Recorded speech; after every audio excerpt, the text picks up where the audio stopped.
Nyt on. No niin, ja tervetuloa taas Pasasen perheen matkaan tänne Miamiin. Ja kello on nyt 20:05, 4:40 PM paikallisaikaa ja osuttiin sit ihan jäätävään ruuhkaan.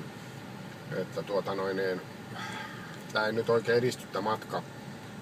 Seisotaan tässä jossain rampilla ja tää on oikeastaan tää koko juttu ihan täysin tukossa, että kiva juttu. No, eipähän tuu kolhuja niin helposti, kun ei oo vauhtia paljon, että on tässä jotain positiivistakin, mutta oltiin Miami Beachillä äsken uimassa, vai olikohan South Beachin puolta, se raja on hiukan häilyvää ja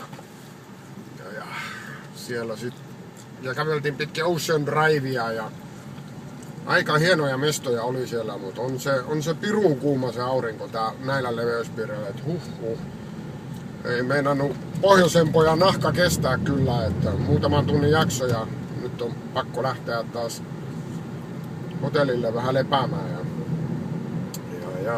joo. Mutta eipä mitään, mä keskityn ajamiseen, täällä on erittäin vilkas liikenne nyt, että kiitoksia.